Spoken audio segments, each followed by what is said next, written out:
Alors, nous allons répondre à la question de Christophe. Comment se fait-il que les médiums réussissent à rentrer en contact avec des âmes de défunts alors que ceux-ci sont censés s'être réincarnés? Peuvent-ils être à la fois de nouveau sur Terre et à la fois dans l'au-delà? Ah, voilà une question qui est bonne et qui me fait plaisir.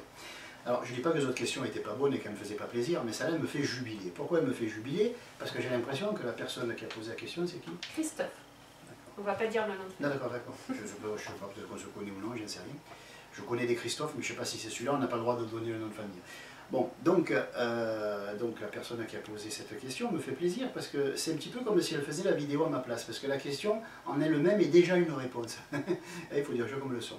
En effet, comment un médium sur Terre, vivant sur Terre en 2014, peut contacter une personnalité qui a vécu il y a 500 ans? Ah, si elle s'est réincarnée, on est mal. Alors, au lieu de chercher des excuses bizarres du genre il y a une empreinte, il parle à une coque ou que sais-je encore, voilà, mais tout simplement, si la personne peut contacter un être qui a été par exemple Charlemagne, si on peut contacter Charlemagne alors qu'on sait très bien qu'il était il y a 1200 ans ou je ne sais pas combien sur Terre, c'est que Charlemagne existe toujours. Non seulement il existe toujours en tant que Charlemagne, mais son incarnation se produit en ce moment. Et c'est là où la psiéso est intéressante au niveau d'incarnation, réincarnation, tout ça.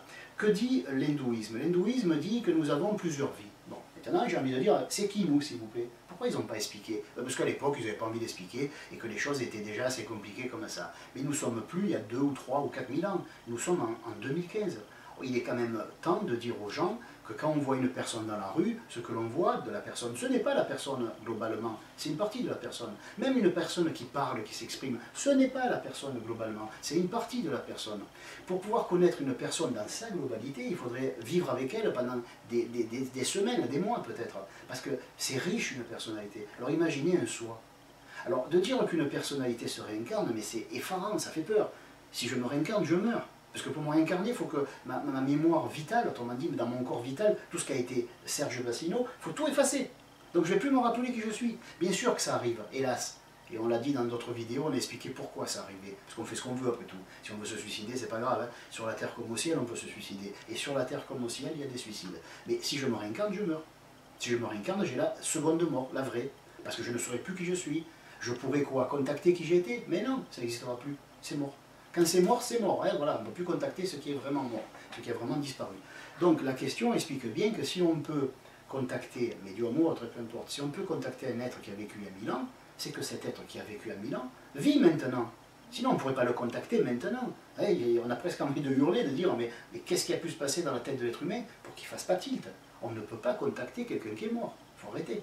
Donc s'il est mort, on ne peut plus le contacter. Mais si on peut le contacter, alors c'est qu'il est vivant. Et s'il est vivant, pour qu'il puisse être contactable sur des milliers d'années, des millions d'années, sur l'éternité, il faut que sur l'éternité, cette personnalité dure éternellement.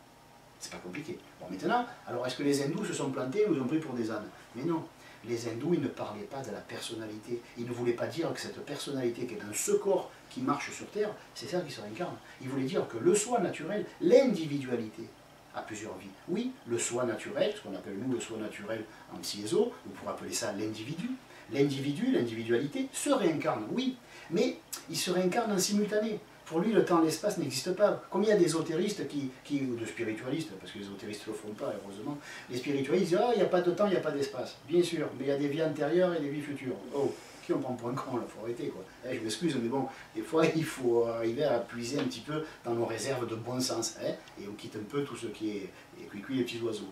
Donc, si on ne se réincarne pas. Voilà. En tant que nous, la personne qui vous parle là, c'est une personne, si elle se réincarne, elle meurt. Vous qui écoutez ça, si vous réincarnez, vous mourrez. Alors quoi? Mais alors votre soi, il n'est pas tout là. Votre individualité est tellement riche, tellement énorme, tellement immense, tellement puissante, qu'elle ne peut pas rentrer dans ce corps, du moins pas pour le moment. Donc comme elle ne peut pas rentrer dans ce corps, et que ce corps symbolise un essai qu'elle a voulu faire, je ne sais pas moi, par exemple elle envoie une extension d'elle, un bout d'elle, 10%, 20%, peu importe, elle envoie une extension d'elle dans un corps et elle dit, dans ce corps, durant cette vie, sur Terre, je vais apprendre à faire ceci, cela. Et après, quand cette vie sera finie, ça créera une individualité de plus. Un soi naturel est une machine à faire des êtres. Un soi naturel, c'est un père qui a des enfants. Mais au lieu d'avoir des enfants de la manière que nous concevons nous sur Terre, il a des enfants en esprit. Mais en vérité, il a des enfants. Et je le vois mal tuer ses enfants. Je le vois mal attendre de ses enfants qui se suicident. Un père sur terre ne le ferait pas. Pensez un peu un père céleste. Hein. Bon, si nous on a la bonté de ne pas réclamer ça à nos enfants, je pense que lui il aura la bonté de ne pas réclamer ça des siens. Donc de la même façon, ce qui est en haut comme ce qui est en bas. Je ne vois pas pourquoi, une fois mort, il serait juste et naturel de mourir, ou d'oublier qui nous sommes. Vous imaginez le pauvre type qui étudie toute sa vie, il accumule une richesse phénoménale. Léonard de Vinci qui se réincarne, mais je hurle là. Vous imaginez Léonard de Vinci qui se réincarne, la perte sèche, c'est fini, il n'y a plus rien, c'est effacé. Et non, ce n'est pas possible. Et comme ce n'est pas possible, ben, ça n'existe pas. Parce que Dieu ne fait pas les choses qui sont impossibles. Il fait des choses possibles, il fait des choses raisonnables. Il n'y a que l'être humain qui ne l'est pas raisonnable, justement. Donc, un soi, ce que nous appelons un soi, si vous préférez, c'est cet individu qui de vie en vie, si on reste de notre point de vue linéaire, hein, avec nos sens limités, nos 5 sens limités, alors on va dire oui, que non pas j'ai eu une vie passée, mais mon soi a eu une vie passée. Cette partie de moi qui est infiniment mieux que moi, qui est 100% mieux que moi, ou 90% mieux que moi, eh bien, cette entité-là a une connaissance faramineuse. Ça fait des milliers, des dizaines de milliers d'années qu'elle s'incarne, de mon point de vue, là, en tant que Serge, en 2015. Mais de son point de vue, toutes les incarnations sont en simultané. Le temps d'un battement de cils, il s'est incarné. Mais une fois qu'il a fait ça, en simultané, il passe en revue chacune, il rentre dans le corps, il vient, il dit, oh c'est agréable, oh ça c'est sympa, ah là j'ai fait une erreur, ah ben je me reprends à ce niveau-là. Voilà, il a tout prévu, il a tout fait en même temps. On ne peut pas le comprendre parce qu'on a un intellect qui est linéaire, mais le soi n'est pas linéaire. Et quand on imagine que le soi lui-même, notre individualité, est l'enfant d'un être encore plus grand, qui est le soi divin, le fameux Père dans les cieux de Jésus, hein, du Maître Jésus. Le Maître Jésus, c'était quoi finalement? Pourquoi c'était un grand maître? Parce que ce n'était pas une personnalité, c'était un soi qui était complètement rentré dans le corps.